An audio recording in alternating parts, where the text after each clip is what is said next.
This episode of the Impact Podcast is brought to you by Closed Loop Partners. Closed Loop Partners is a leading circular economy investor in the United States with an extensive network of Fortune 500 corporate investors, family offices, institutional investors, industry experts, and impact partners. Closed Loop's platform spans the arc of capital from venture capital to private equity, bridging gaps and fostering synergies to scale the circular economy. To find Closed Loop Partners, please go to www.closedlooppartners.com.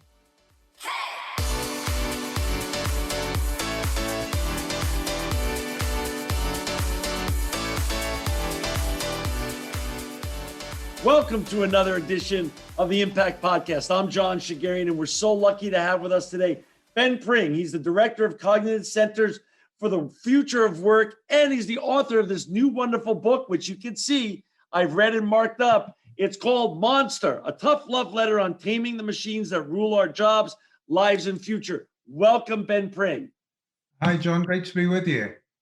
Wonderful that we're here together, even during hopefully the ending of this COVID period.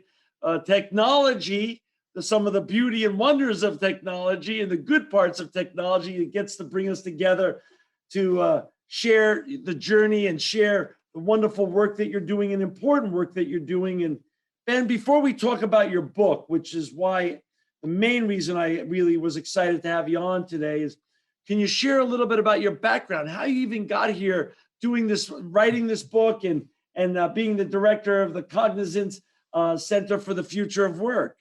Yeah, well, I've always been in tech, John. I've always loved technology, kind of nerdy science fiction kid when I was growing up, live long and prosper. So I've always liked science fiction. I've always liked the future, thinking about what comes next. That's always kind of interested me. And so I got into the tech industry kind of early on. When I graduated, I worked for Coopers & Lybrand, part of PwC now. And then I worked for Gartner for many years. People will probably know Gartner as the analyst firm. And I was one of the first guys, in the sort of late 90s to start writing about the cloud, if you can believe, back in the day when that was the kind of weird idea that the internet was going to be this thing beyond pets.com.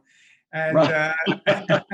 So I wrote about that for a long time in Gartner. Then I got to know the company that I work for now, Cognizant, Right. which is a big tech consulting and services company. And I joined them about 10 years ago, and we set up this group called the Center for the Future of Work. And we've had this charter to continue to look at leading edge tech, how it sort of intersects with the opportunities, the challenges our clients face, the market at large faces.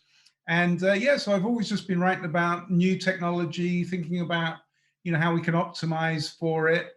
And we've written some books about AI and big data and stuff like that. And this new book, as you say, is kind of looking slightly at a different angle of it, particularly in this pandemic period where, like you say, we're all kind of kept working, kept connected through the cloud, through the internet. But we can also, I think, if we're honest and we're open and kind of not too myopic about things, begin to see some of the challenges with a lot of this tech that really is completely central to the way we work, the way we live. And we wanted to kind of look at that a little bit more rather than run away from it and ignore it and pretend the issues, the challenges aren't there. We wanted to kind of steer into that a little bit and think about that. And again, offer some advice and guidance and hope and recommendations that, how we can leverage this for good and not be kind of swamped by the downside.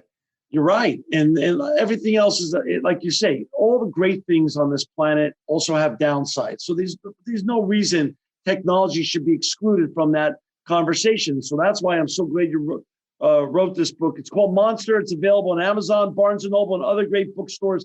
I've read it, as you can see. I always mark up what I've read. I've written in the book and also put my sticky pads. And I've written a bunch of questions. And what I really want to start off with, Ben, is how you call technology as a monster, the name of your book, a monster that we can't yet tame. Can you explain what you mean by we can't yet tame it? Yeah, well, we're not saying that any one particular technology is a monster itself, But I think if we look at a lot of the way that technologies are sort of combining and interacting and the cumulative effect of them, we can see that increasingly there are sort of monstrous outcomes. Think about what's happening in social media with kids, the way a lot of kids are, getting addicted to their phones, to being Right. online the whole time. They can't comment, they can't kind of look up anymore. They can't sit at the dinner table and have a conversation. That's kind of monstrous.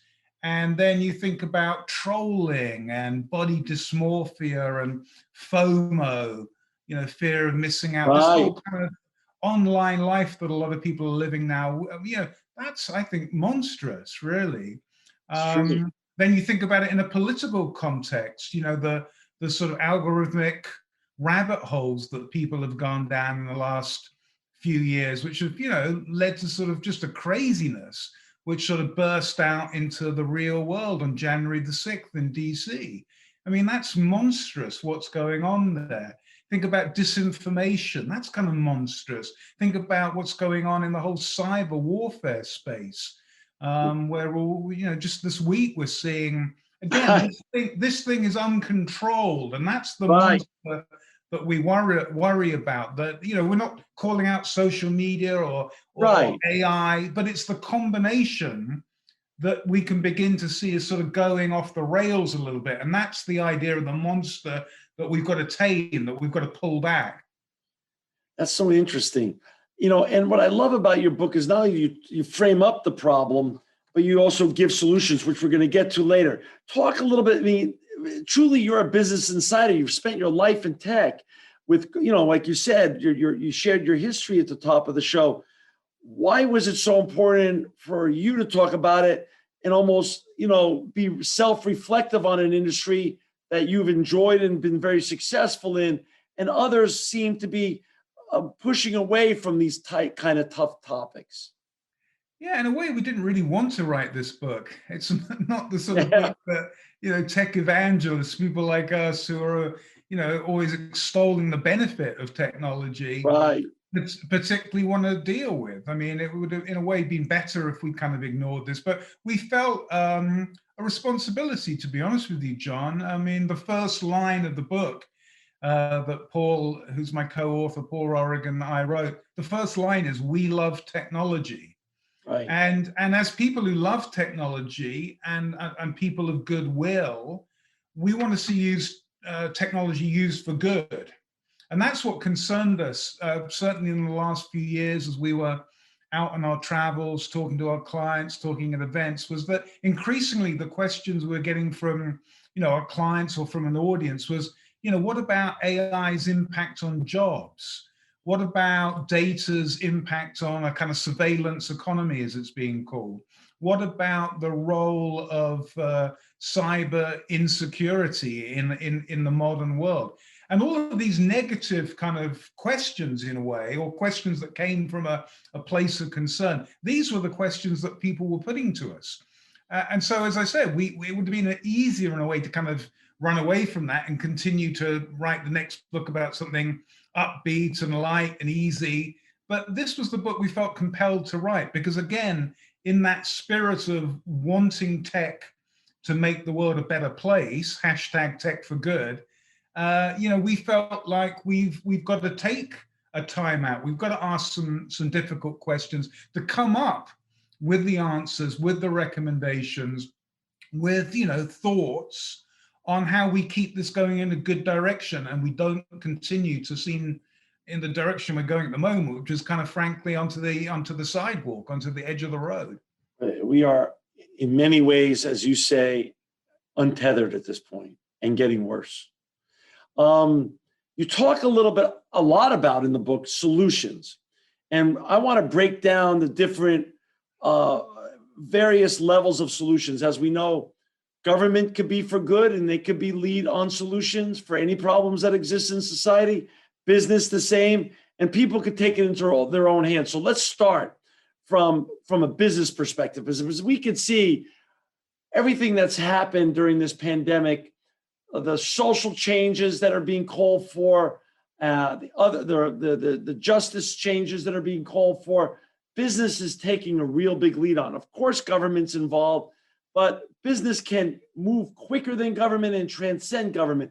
Talk a little bit about what you and Paul well outlined in your book, great book, Monster, the role of business leaders with regards to uh, better service technology, better serving society instead of being the controllers of society.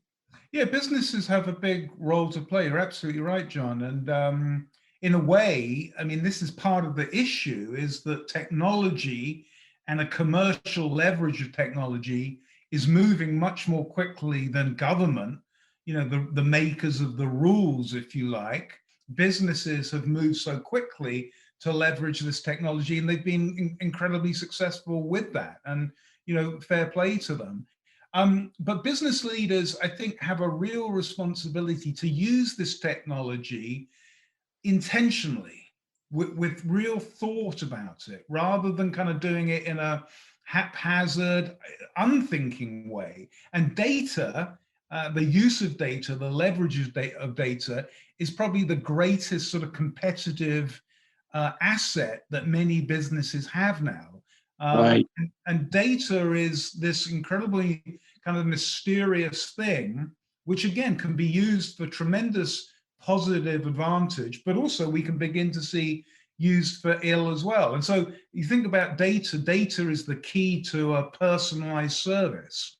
If you like this book, you'll like this book. If you like this movie, you'll like this movie. If you like these shoes, you'll like those shoes. That personalization experience that we all like, that technology that does that is the same technology that's creating this surveillance-based economy that we're moving into increasingly, where people are being kind of, frankly, creepy in the way that they're following you, following me, following us all, trying to sell to us, trying to understand us, trying to know us in ways that we perhaps are not comfortable being interacted with. And so again, a lot of businesses have gone down this road. It's like this incredible fire hydrant that they're just trying to hold on, and they're not really thinking about how do we do this in an intentional way so the give to get ratio between us and our customer, our client, benefits us both, and we don't kind of sleepwalk into this Orwellian world. Right. A lot of people are very, very anxious about.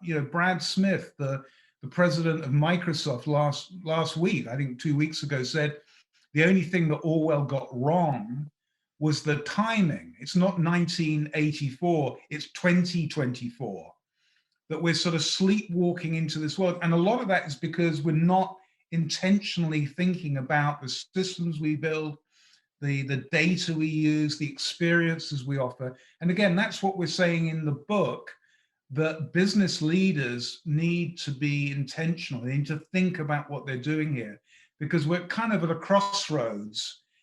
This is a very, very important time in human history, not being too sort of melodramatic about it. It is, yeah. Yeah, where there's one path we could go down, and it's going to be very, very hard to reverse back out of that. And again, this is the moment for us to be thinking about these sort of trade-offs between personalization, surveillance, jobs, AI, automation.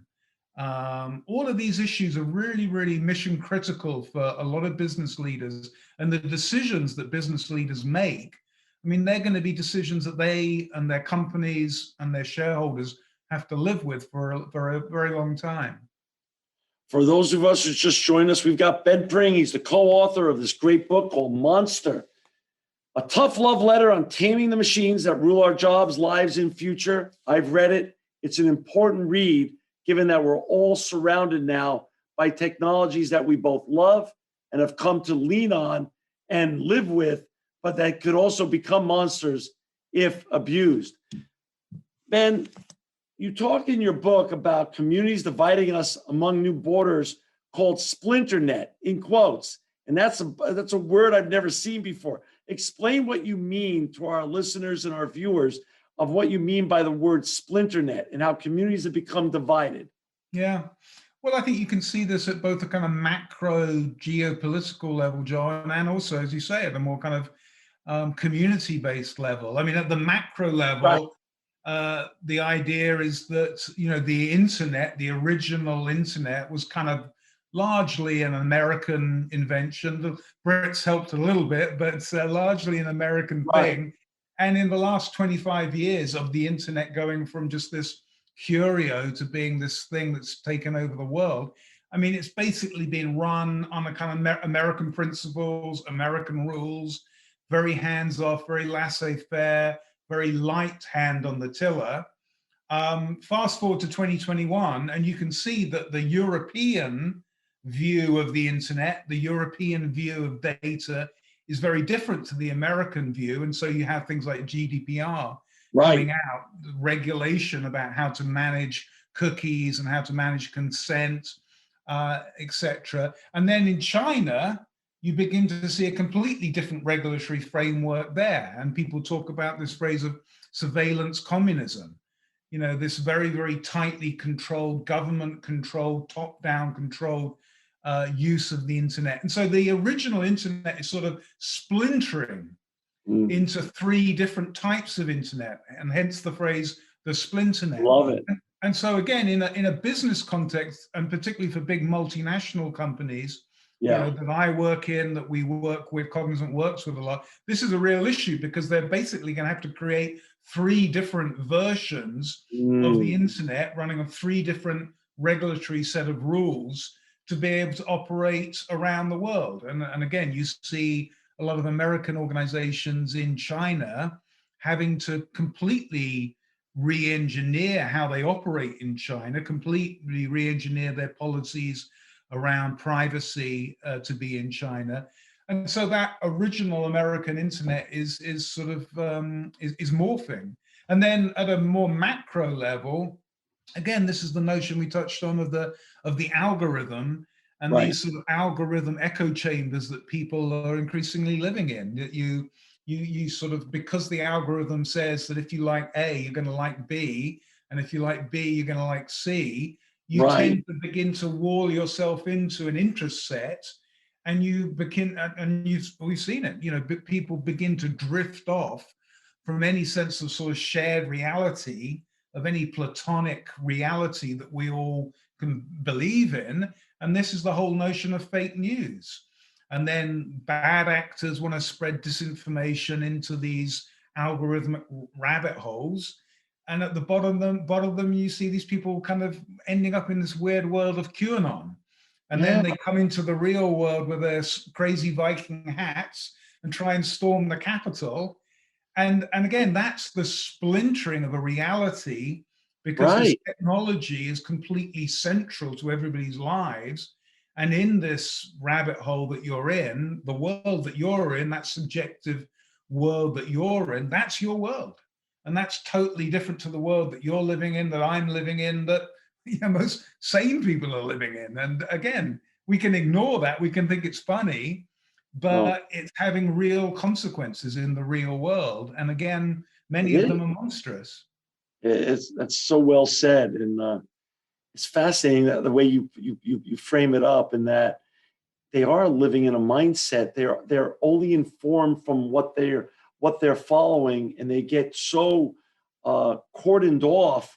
And these are some people that I love and adore as human Yeah. beings, but they seem to be fully brainwashed, and and you can't even reach them anymore with regards Yeah, to. no, I mean, we're probably all seeing that with our, strange uncle or our cousin or some friend from back in high school that's Right, posting pictures of everything they eat.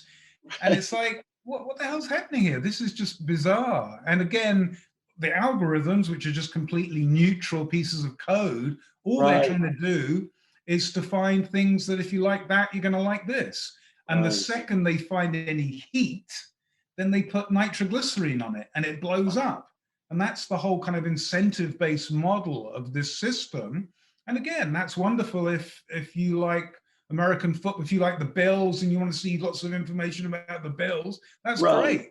But right. when you begin to see quite how untethered a lot of people are from the real world, So true. again, I think we've got to think about how we deal with that, because that's just going to continue to go on and on and on and on and on. And the consequences of that are going to get more and more meaningful, more material, more real day by day, I think.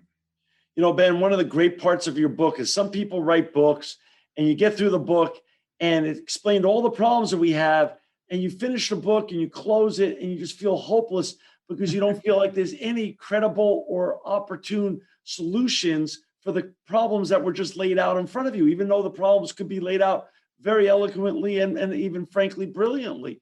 You've done the opposite. You've laid out the issues and the problems, and then you also laid out solutions. I want to go through a couple other sections of solutions that you talked about that really interested me. Legislatively speaking, you talked about regulations that could come and help rein in some of these issues that you've already well articulated. Can you talk about the repealing of Section 230, what that means, age limits, and also abolishing online anonymity, and why those three are some of the solutions you've given legislatively that can be done? Yeah. Well, Section 230, I mean, there's a lot of debate in the media, in policy circles, political circles about this. And it's a bit of a kind of hot potato, frankly, for people who know what that is. That was legislation that was put in place early in the sort of development of the internet to allow publishers, in essence, platforms, to not be liable, legally liable for things that were published on their platforms. Right. So as opposed to a TV station or a newspaper, if somebody goes on the air or somebody prints something in a newspaper and says something crazy or incendiary or derogatory, then the publisher can be held responsible for that. Section 230 prevented that in the internet sphere. And I think there was good logic for that in 1994, 1995. Again, we were this strange thing, the internet then, we didn't know really what it was. We didn't know what it was going to be. It was like a tiny little kind of acorn that we were planting. Right. Fast forward 25 years, this little acorn is now the biggest oak in the forest. It's the biggest thing in the world. And to imagine that we can now hold those platforms to the same lack of standards that we had back then, I think is illogical now, because they are publishing platforms in the same way that NBC is held to a standard of decency for what people can say on the air. The New York Times is held to a standard of decency for what people can write and publish on that. Twitter, all of these platforms are the same. So I think the notion of repealing 230, having these publishers with an incentive to basically clean up their own platforms and stop the craziness, stop the indecency, stop all the awful things that you can just see it, casually every second of every day, to stop that happening. This will give them an incentive to do that, we believe. The second one, John, you introduced was the notion of an age limit for social media. And we're suggesting that kids, under the age of 18, 17, we're not fussed whether it's 17, 18, shouldn't be able to go on social media. Because think about it, we don't allow a kid, a 13 or 14-year-old to drive. We don't allow them to smoke. We don't allow them to drink. We don't allow them to vote. We don't allow them to get married, to join the army. But yet we put these incredibly powerful technologies, the most powerful technologies man has ever created, in the hand of a 13-year-old. And we stand back, let them get on with it. And then we see the craziness that's going on. And we see the bad habits that they're introduced to, that they learn, that they see mirrored from adults in the real world. And we think, again, that there's nothing wrong per se with social media. We're not trying to ban it. We're just trying to say it's inappropriate to put into the hands in an unsupervised way of immature people. And in the same way that we train a young person to drive a car, lessons in the classroom, out on the road with an instructor, we should train people to use these technologies, these powerful technologies, so they don't end up, killing themselves or hurting somebody else. That's the kind of model, the metaphor in terms of having a social media user license Makes that you have sense. to pass a test and can be revoked if you, like if you speed or you drive drunk, that license can be revoked. So that's the second idea. And then the third idea in terms of anonymity, again, anonymity was a kind of good thing back in the early days of the internet. It Right. encouraged people to go onto these platforms. But again, in 2021, we can see that really the notion of anonymity is the fundamental kind of original sin of the internet. It's the fundamental flaw of the internet. It's the reason why that guy with the Viking hat can just go down this world of madness, because they're protected by that anonymity. Nobody really knows who they are. It's the Right. same sensation that, like, when you're driving that car and you're behind the screen of that car, you can go, "Oh, you stupid idiot, get out the effing way." Because you're anonymous in that space, you would say things, and you can say things that you wouldn't say to your neighbor face to face, when they know who you are. So again, I think if we got rid of anonymity, you're not interfering with anyone's right to say anything. There's no First Amendment impingement here. You're just basically signaling to people that you have to own what you say online, in the same way that you would own what you say if you go into your local golf club or into your local political party, or you go to the supermarket, onto a bar. You own what you say.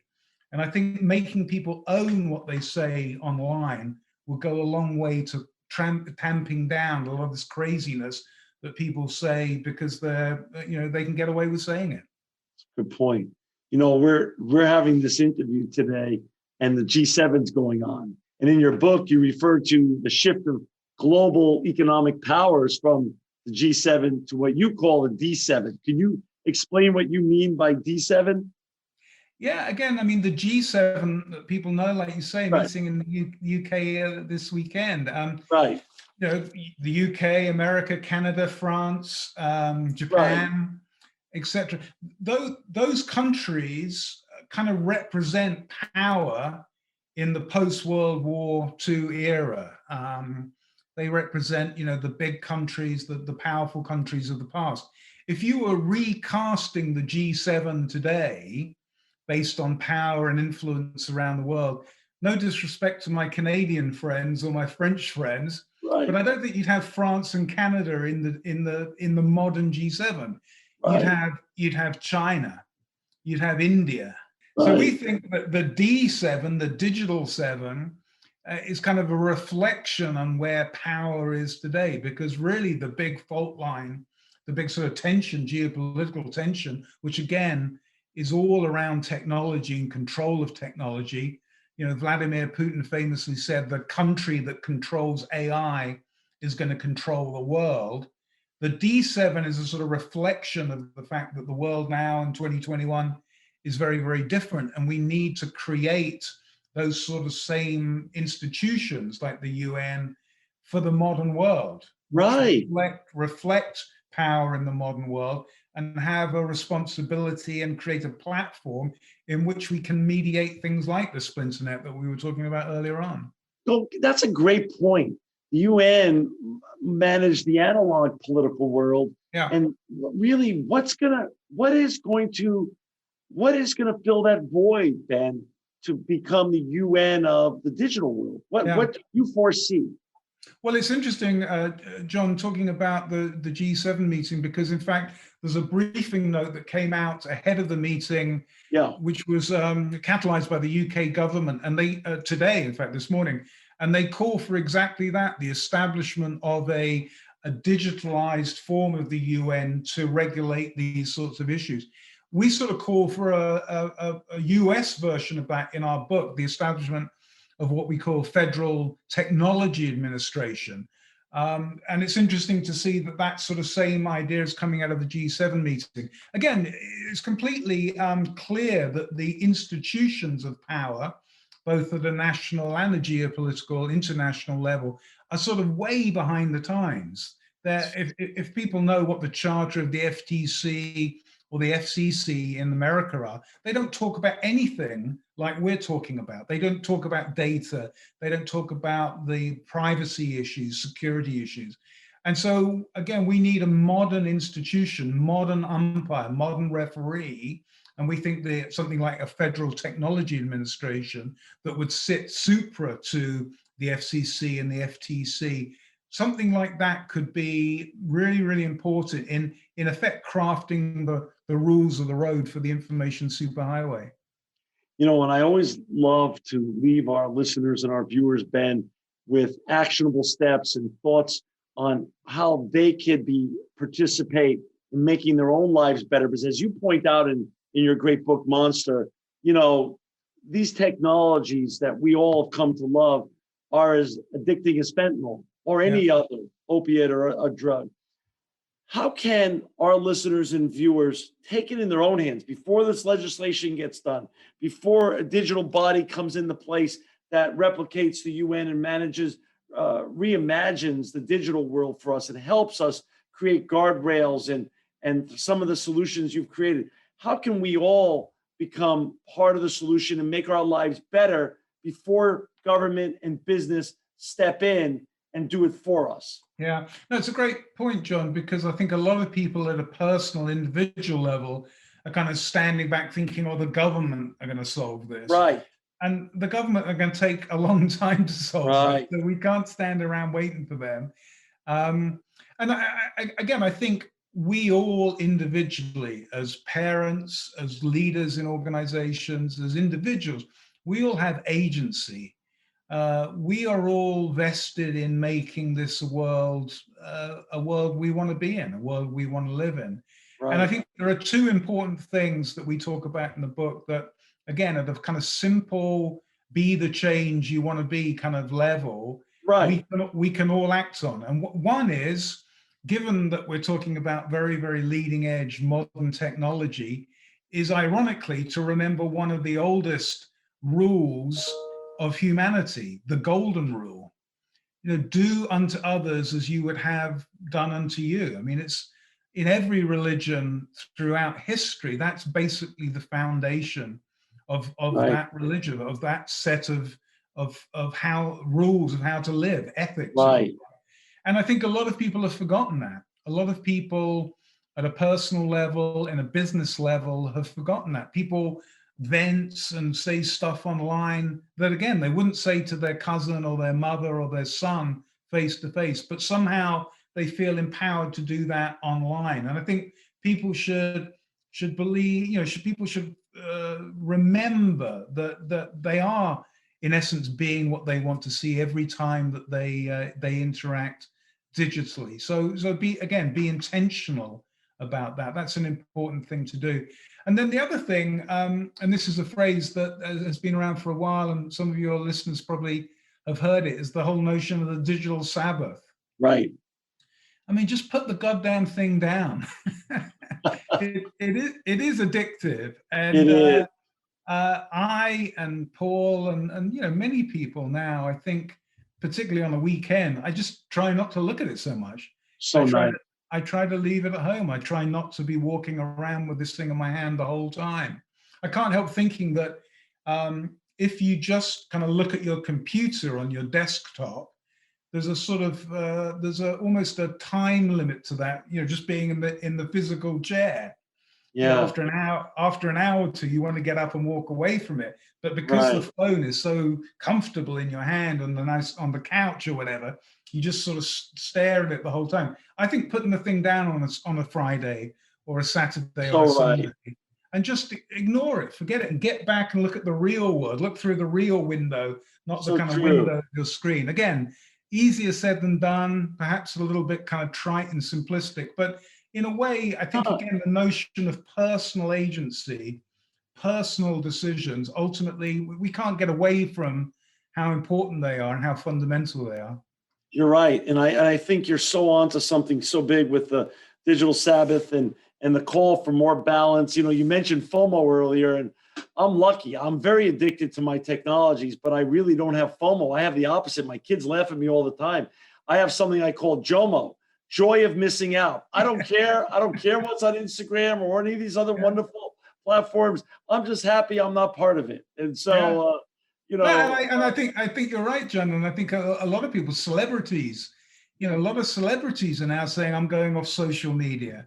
Where I come from originally, the English Premier League, the soccer clubs, they had a kind of social media boycott recently.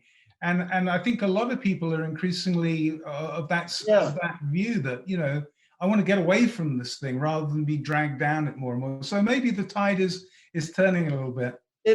I feel it is. And, frankly speaking, I'm so grateful for Zoom and all these wonderful technologies so I can continue bringing our show to our listeners and our viewers. We've built this up over 14 years. But frankly speaking, I'm looking forward to the day that I can meet you in person. That's more fun. That will even be more of a thrill than this was. So, I just want you to know that I think you're so on to great things. I want our listeners and viewers, again, if you have a chance, pick this book up. Amazon.com, Barnes & Noble, other great bookstores. It's called Monster, a tough love letter on taming the machines that rule our jobs, lives, and future. Get some balance. Take a digital Sabbath. There's some great solutions in here that we can all adhere to just to make our lives somewhat better. And Ben, I'm so grateful for your time today. I'm really grateful for your book. I fully enjoyed it. And I just want to say thanks for making the world a better place and coming up with solutions that are going to make our world a better place now and in the future. Thank you so much, John. It's great talking with you. This edition of the Impact Podcast is brought to you by the Marketing Masters. The Marketing Masters is a boutique marketing agency offering website development and digital marketing services to small and medium businesses across America. For more information on how they can help you grow your business online, please visit themarketingmasters.com.